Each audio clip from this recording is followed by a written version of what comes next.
Can you Excuse help me, me with can you help something? me with I'll do my something? I'll best. do What my do you need? best. What do you Well, need? I received a Well, I letter in my received a mailbox saying that letter I'm in supposed to return a book that I checked out back in January. It's called Modern Yes, Social called a modern Problems. social But problems. because I'm But writing my because I'm senior writing my thesis, senior I'm supposed to thesis, be I'm able to keep the supposed to book all be able semester. to So go you signed up semester. for So you signed extended up for borrowing extended borrowing privileges? Yeah. privileges? But we're still But asking you to you're bring the asking book us to back? bring Uh-huh. it back? Well, let me take a look and see what the computer says. Computer The says. title was The title Modern was Social Modern Problems? Social Yeah. Problems? Okay. Yeah. Okay. Oh, I see. It's been recalled. You can keep it all semester as long as no one else requests it, but someone else has. It looks like one of the professors in the sociology department has requested it.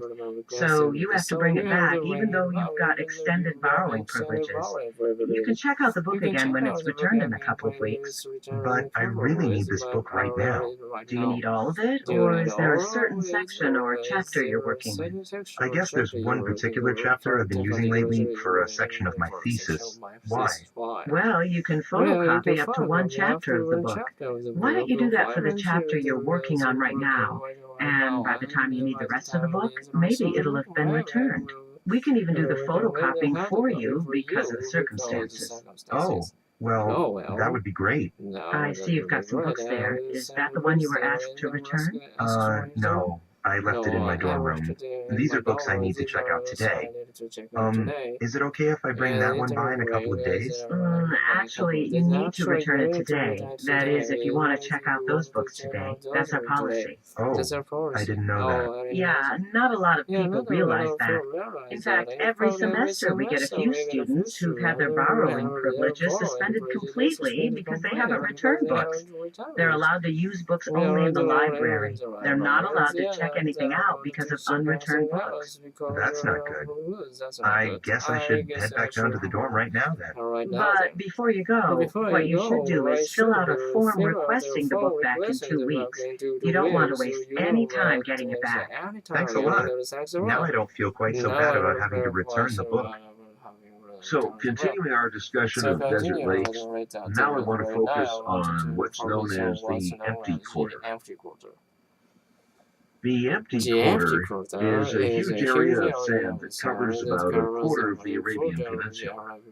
Today it's pretty desolate, barren, and extremely hot, but there have been times in the past when monsoon rains soaked the empty quarter and turned it from a desert into grassland that was dotted with lakes and home to various animals. There were actually two periods of rain and lake formation.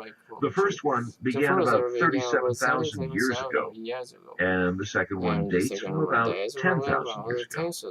Excuse me, Professor, but I'm confused. Why would lakes form in the desert? It's just sand after all. Good question. We know from modern-day desert lakes, like Lake Eyre in South Australia, that under the right conditions, lakes do form in the desert. But the empty quarter lakes disappeared thousands of years ago. They left behind their beds or basins as limestone formations that we can still see today. They look like low-lying white or gray buttes, long, narrow hills with flat tops, barely a meter high. A recent study of some of the formations presents some new theories about the area's past. Keep in mind, though, that this study only looked at 19 formations, and about 1,000 have been documented, so there's a lot more work to be done. According to this study, two factors were important for lake formation in the empty quarter. First, the rains that fell there were torrential, so it would have been impossible for all the water to soak into the ground. Second, as you know, sand dunes contain other types of particles besides sand, including clay and silt.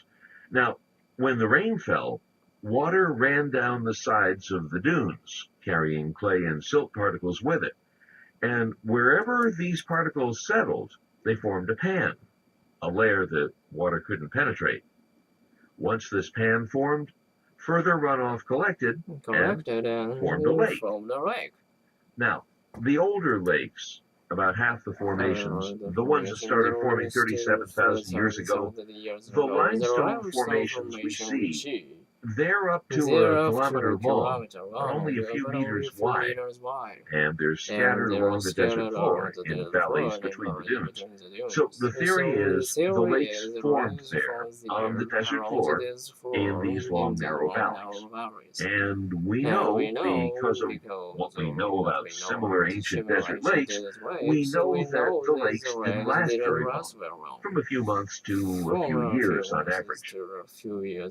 As for the more recent lakes, the ones from 10,000 years ago, well, they seem to have been smaller, and so may have dried up more quickly. Another difference, very important today for distinguishing between older lake beds and newer ones, is the location of the limestone formations. The more recent beds are high up in the dunes.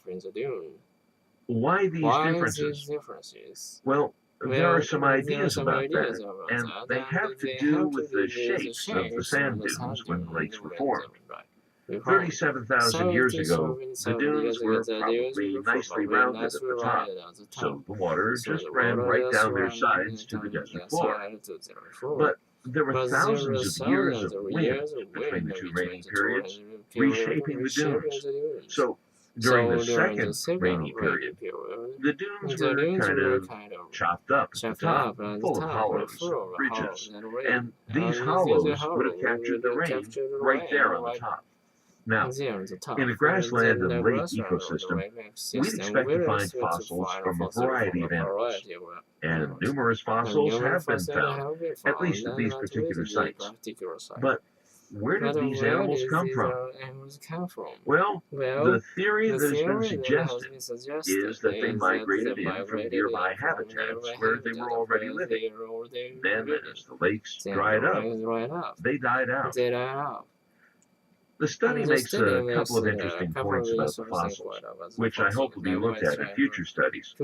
At older lake sites, there's fossil remains from hippopotamuses, water buffalo, animals that spend much of their lives standing in water, and also fossils of cattle. However, at the sites of the more recent lakes, there's only cattle fossils. Additional evidence for geologists that these lakes were probably smaller and shallower because cattle only use water for drinking, so they survive on much less. Interestingly, there are clam and snail shells, but no fossils of fish. We're not sure why. Maybe there was a problem with the water. Maybe it was too salty. That's certainly true of other desert lakes. So last time we covered the death